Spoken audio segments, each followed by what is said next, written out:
Welcome back to Inside Personal Growth. This is Greg Voisen, the host of Inside Personal Growth, and I want to thank all of our listeners who join us from around the world to listen to the words of wisdom from our authors. And today on the line, I have Andreas Moritz, who's joining us from the Carolinas, and Andreas is a health expert in his field, and he has a book called Timeless Secrets of Health and Rejuvenation. And I have to admit that this is you want to talk about breakthrough medicine for the 21st century. This is a wonderful book. Good day to you, Andreas. How are you? Thank you. I'm absolutely great today. Well, we appreciate having you on, and I'm going to let our listeners know a little bit about you, Andreas, and then we're going to get into a series of questions here. Andreas is the author of many books, but he lectures and he's a practitioner in the field of alternative and integrative medicine. He's also the author of over a dozen books on various subjects pertaining to holistic health, and is most well known for his books The Amazing Liver and Gallbladder Flush, The Timeless Secrets of Health and Rejuvenation, and Cancer is Not a Disease. His ideas have appeared in USA Today. And in the 90s, he began the self-publishing self-help books on alternative medicine and mind-body-spirit integration.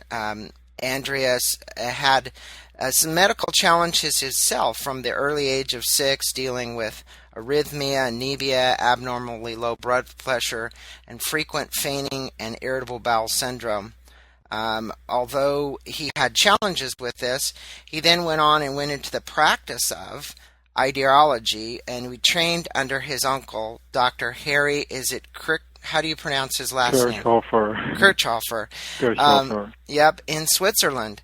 And, his background is in Ayurvedic medicine, and we're going to be speaking about that. And he's traveled the world, and he has just amazing credentials. And if you want to look for more of his credentials, I would recommend that you go to his website as well. But I'd really like to get into the heart of the matter, because there just is, this book, for my listeners, is in excess of 500 pages long. Now, I would look at it as more of a reference book as well. But if you wanted to go into any area of it, just by taking the index and going through it, you can do it. And it is amazingly well done and exceptional read. So, Andreas, you mentioned that that the state of health is a reflection of how we perceive ourselves and our world. Can you comment, because I think this is the basis foundation that you wrote in the introduction to your book, for our listeners, why you follow this path, why our listeners would want to know more about that? Well, basically, perception creates a reaction or response inside of us, and how we respond to any given situation, whether it's a dramatic, traumatic situation like the loss of money, a job, or a loved one, or whether it is a disease that that is afflicting us. How we respond to it is literally determining whether we recover and benefit from that incident, or whether we go down with it. And so our response is the most important in all of that. Unfortunately, in the medical system as we have it today, we are being presented with like cut realities. These are like written in stone realities, where you have cancer and this is how much you have to live unless you take these treatments. We don't even are given a choice how to respond to it. And however, we do have that choice. And I've found in over the 37 years of practicing in this field that the choices that we can take are fantastically successful if we dare step into that and take self-responsibility for what is happening to us. We may not be able to change what happened to us, but we certainly can change our response to it. And I think that Western medicine has a tendency to engulf people with kind of this fear of taking that alternative path. Don't you think that happens sometimes? If someone gets cancer, I'll just use an example. My son got chronic myelogenous leukemia at 21, and at the time there was a drug called Gleevec, and that was the only treatment. But what it was the only treatment from Western medicine. What he did do, though, is he got heavily involved in Zen and meditation practice. He went into a vegan diet, and I actually believe it was those things that cured him, not so much the Gleevec.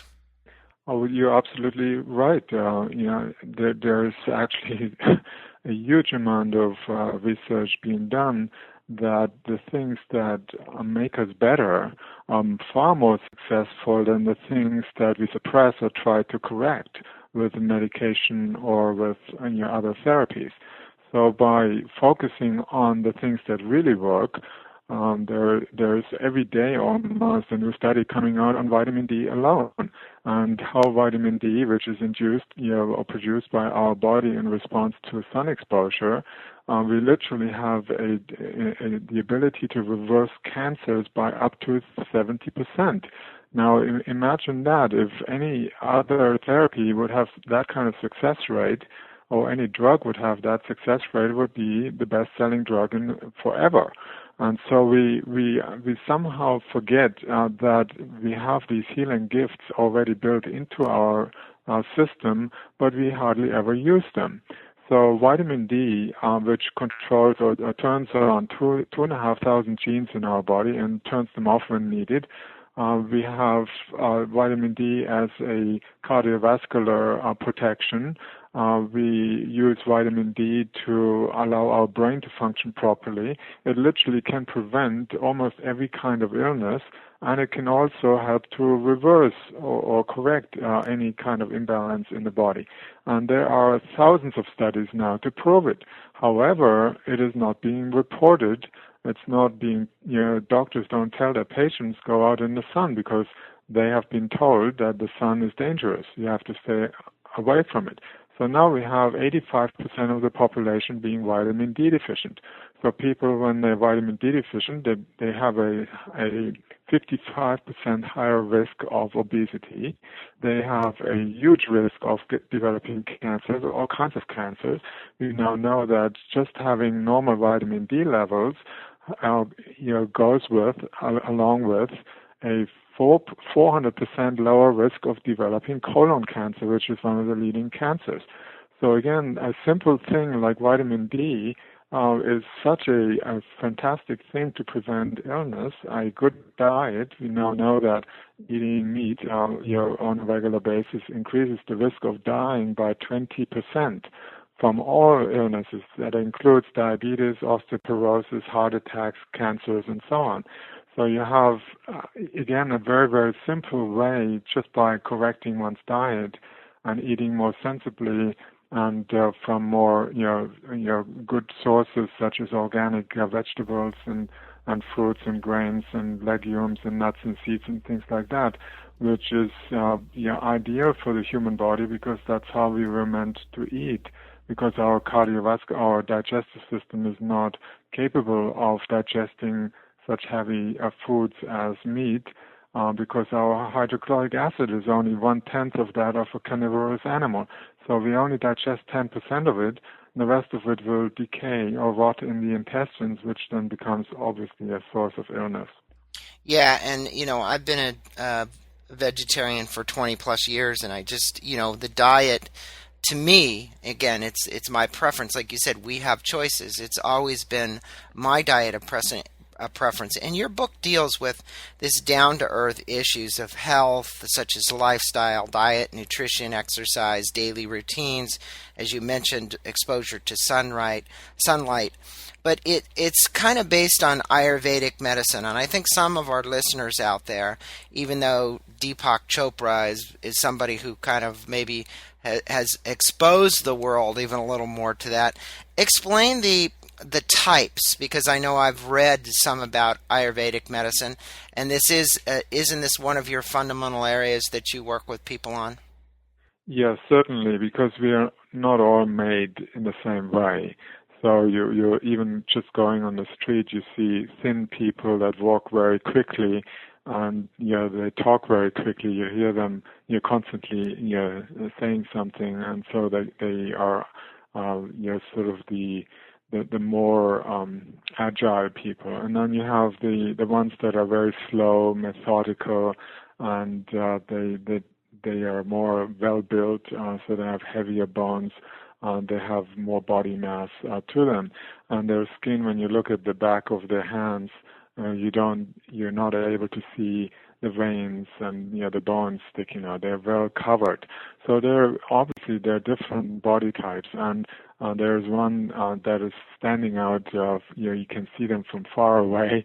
They have red hair, bright red hair. There's the so-called Pitta body types, Pitta, and they have a lot of fire, a lot of heat in their body, so they don't get cold easily. They complain about wherever they go. I need to take something off because I'm too hot. There's the Vata, the thin body type that moves very quickly, that talks very quickly. That if he eats very congesting foods like heavy foods like meat or potatoes, dry foods, then that person will get constipated. Whereas the Pitta body type, if he eats the same food, he won't get constipated at all. So there are certain foods which are useful for one body type and not useful for another. Likewise, there are certain climates which are more beneficial for one person than for another. And we have to sort of find out what we are, and the book gives you hints in finding out your body type and what kind of foods are more conducive to the functioning and the metabolism in your body. And so do you assist people on this path where you'll take them through an assessment to determine body type?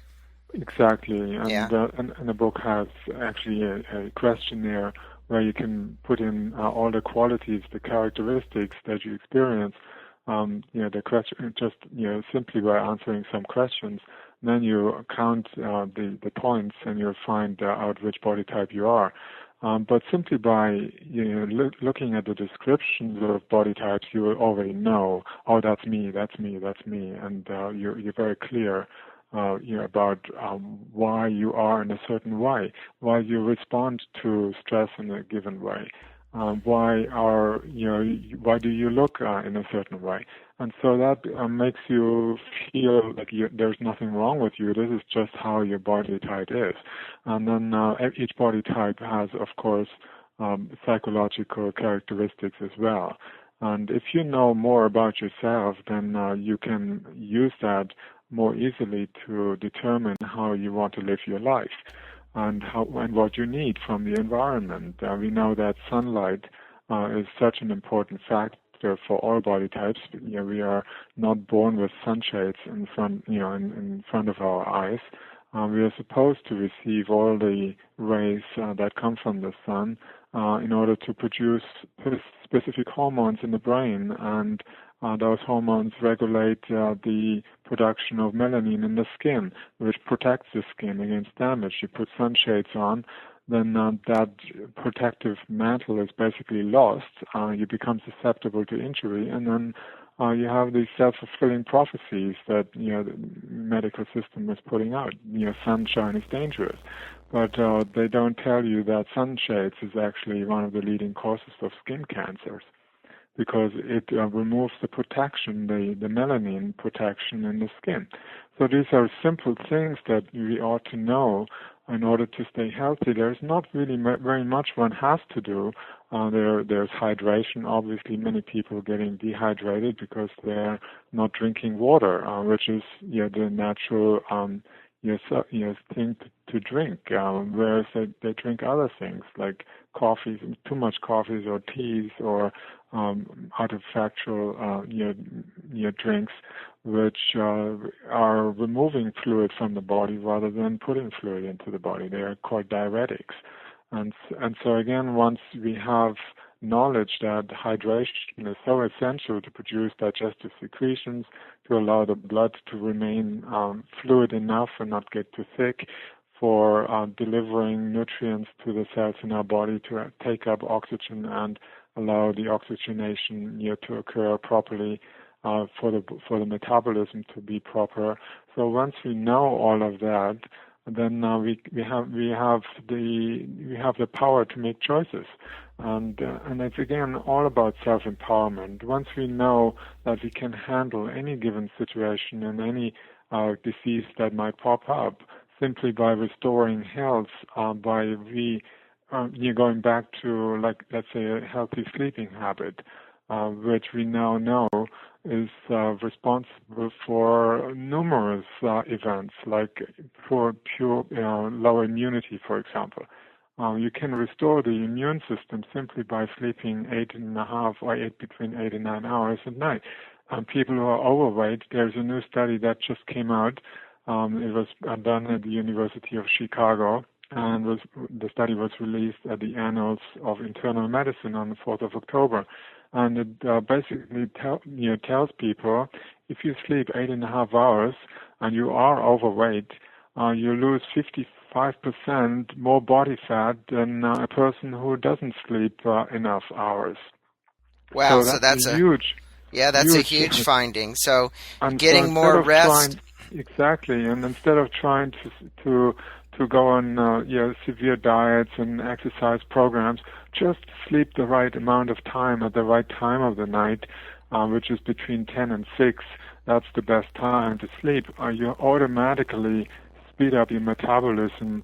You balance the hormones in the body that regulate hunger and thirst, and so you have no more the cravings that make you overeat and that sort of thing. And these are studies that are showing they're coming up in frequency right now that tell people the power is in your hands to make yourself healthy if you're not, and to stay healthy if you want to, and live a long, healthy life. Well, one of the things that I think people are dealing with more and more today, and have been as society speeds up, is stress, and it's a big issue for people today. And we know that the cortisol levels, because this has been reported everywhere, are going to increase with the higher levels of this continual stress. It's almost like the fight or flight syndrome. Mm-hmm. What recommendations do you have for our listeners who, in this economic time, in this challenged time with high unemployment, all the things that are going on, we know that's a mental state, but, and they know they need to meditate and shift the way that they think about what it is, but what additionally can they do from a physical standpoint and a mental standpoint and a spiritual standpoint to get beyond that stress? Well, if you fight the stress or you try to solve a problem, you're stuck with the idea that there's something wrong. On the other hand, you can have a more accepting mode because negative things actually are propelled into our direction by positive reasons. And that this sometimes is very hard to grasp. But in my life, I discovered that every negative thing that ever happened to me turned out to be a blessing. It was something that I needed to experience so that I would discover something else that then would help hundreds and thousands of people. So I discovered that for myself, and I've written a book about it, Lifting the Veil of Duality, where for every negative event there is a positive reason behind it. And in religion, Jesus Christ said, love your enemies, love your adversities, love the things you don't like, because when you do, when you accept them into your life, then they transform into a useful counterpart. And so that's something that people might want to consider when dealing with stress, because stress is not something that impacts us. It's our response to it that does. And so when we always have the option to take a couple of deep breaths and say, I'm not going to react right away. I'm going to react in 2 minutes. That means that you put the power back into your court. You are now in charge how you're going to respond to it. And that will determine whether you come up with a good solution to this issue or not. Whereas when you're stressed over something and you stay in your fear mode and you try to push away something you don't like, that moment you're stuck with it. Instead of doing that, you can just as well focusing, just like if you don't like darkness, you go to the light switch and you turn on the light. You don't have to fight the darkness. You just bring in a different element. So if you are stressed, maybe all you need is a good night's rest. Because when you, let's say, stay up until midnight and you're trying to figure things out, and then you cannot sleep properly, the next day you are not clear. You have your brain issues. The blood circulation into the brain has been diminished so incredibly. There are more toxins moving around the system. Your stress hormones go up in order to cope with the lack of sleep and the deprivation of energy that has arisen because of that. So there are simple things you can do. Get a good meal that is satisfying you. Do the things that make you joyful, like just taking off and doing something for yourself, just for yourself, not for someone else. Then this can recharge your batteries, and you feel so much better shortly afterwards. Well, that's great advice. And one of the other things that you speak about, and I think that many of our listeners might know this, but we don't pay attention much like you do, and I think the book articulates it well. You mentioned that the cells in our body are regenerating about every 2 to 10 days. What are these built-in mechanisms that you can help us from stopping this aging process? Because everybody today is talking about, anti-aging this, anti-aging that. And truly, we're like a copy machine, aren't we? And then when one of those cells mutates, that's where the challenge actually begins, isn't it? Yeah, absolutely true. Because when we accumulate toxins over a number of years, and toxins, we have a lot of environmental toxins. Just look at the chemtrails, that are spewing, huge amounts of aluminum and other chemicals into our drinking water. That's just, there are new studies coming out that show that we have 50,000 times more aluminum in our drinking water that is dumped from the sky, and that is very, very toxic. And that's just one of the toxins. There are so many food, toxins added, to our, processed food. So people are getting poisoned, by the drugs that they take, the medicines that they take, because these are chemicals the body has great difficulty eliminating. So I typically tell people, clean out your liver, and that's why I've written the book, Amazing Liver and Gallbladder Flush, to make sure that we don't keep gathering and collecting toxins in the body and dumping them into the connective tissues, and that then make the organs weaker and weaker and suffocate the cells. So to allow the natural turnover of cells every 2 to 10 days or 6 weeks for muscle cells, for example, and once a month for every skin cell. So in order for those cells to be vital and to remain that way, we need to make sure that the body is cleansed from time to time.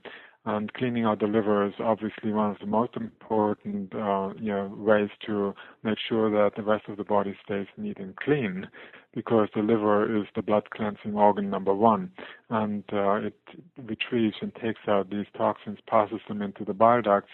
Unfortunately, that causes a coagulation of the bile. The bile becomes thick and hardens into little pebbles and stones, and these are called intrahepatic gallstones by Johns Hopkins University. And when they are clogging the bile flow, then we don't digest food well anymore. Once the food digestion is interfered with, then the nutrients will not get to the cells. The cells will become weaker and age. And so then we have a fast process of aging. People who have a clean liver, you can tell from their skin, from their appearance, from the muscle tone, the lack of excessive fat in the body, that their metabolism, their digestion is efficient, and their detoxification system is very effective too. So I found that people who do liver flushes on a regular basis or clean out the liver within like 2, 3, a couple of series of liver flushes, then they will have a completely different energy to them.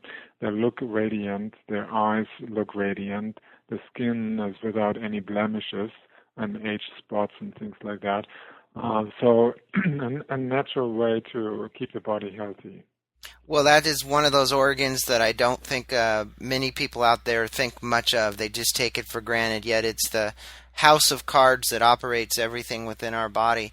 And that Right. liver flush, I think, is so important. You state that if we produce enough endorphins, serotonin, and Mm. interleukin 2, that we're able to arrest this aging process. Now, I know that serotonin is a chemical that's released in endorphins through exercise.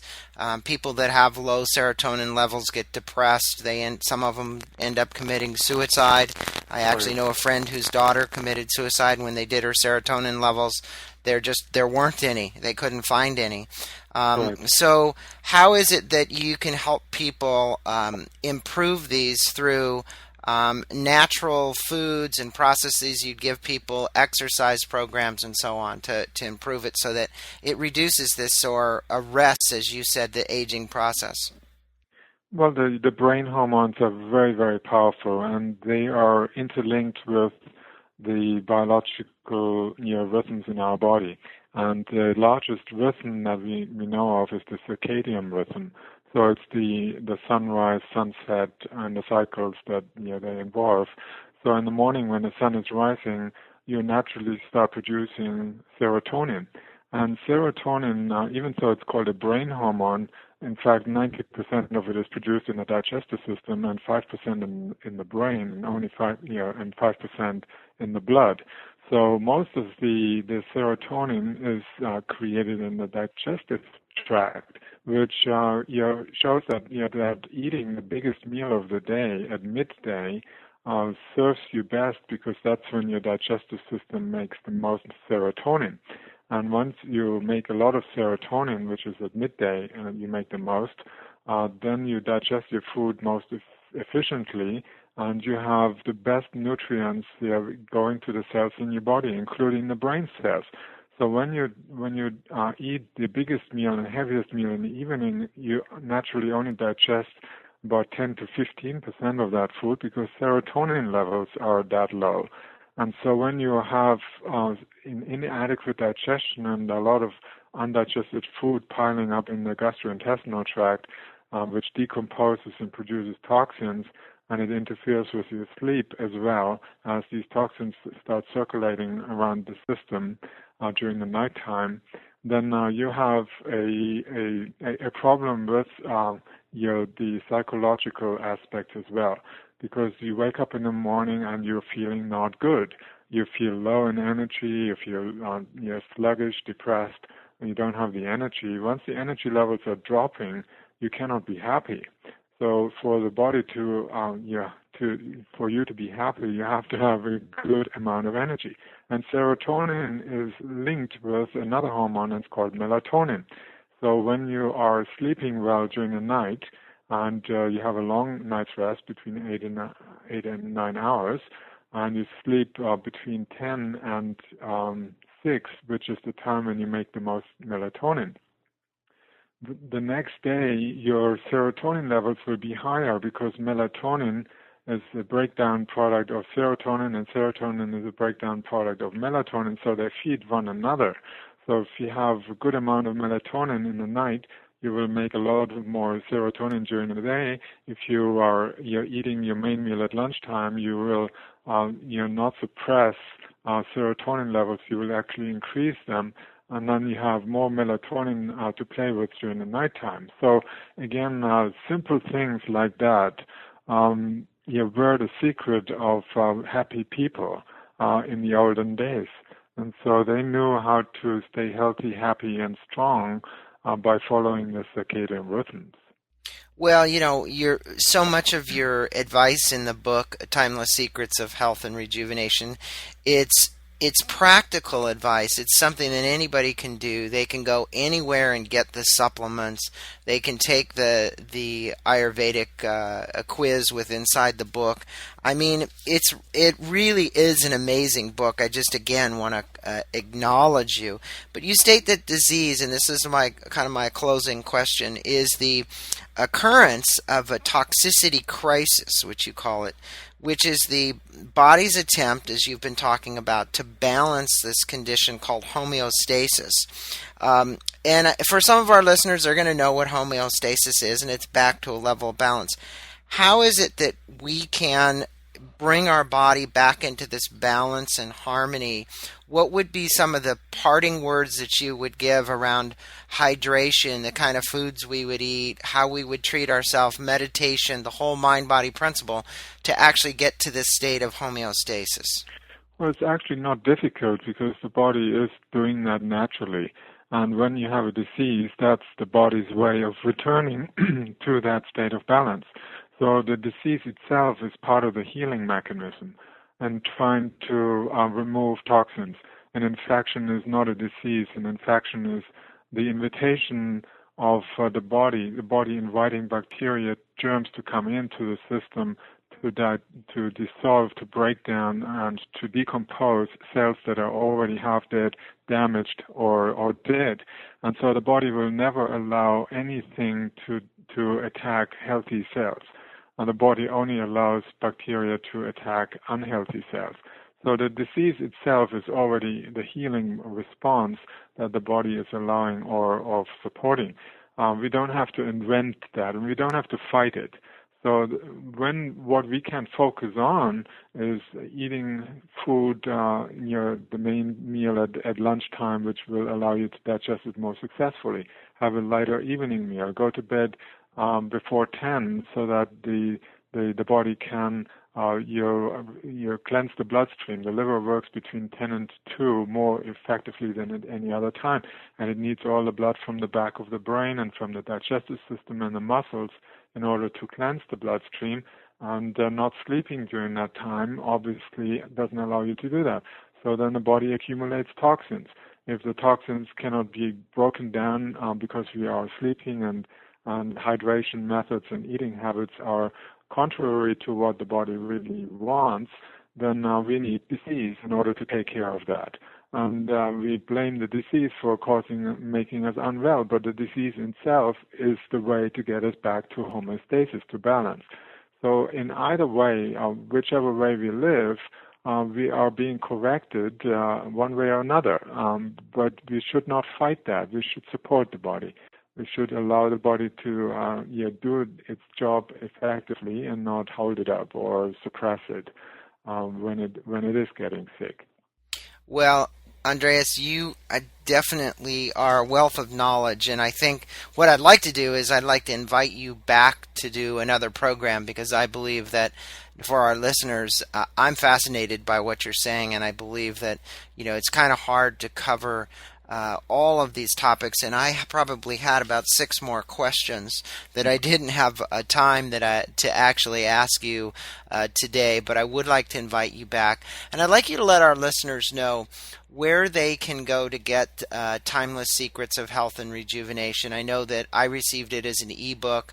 I think they can order it from your website as well.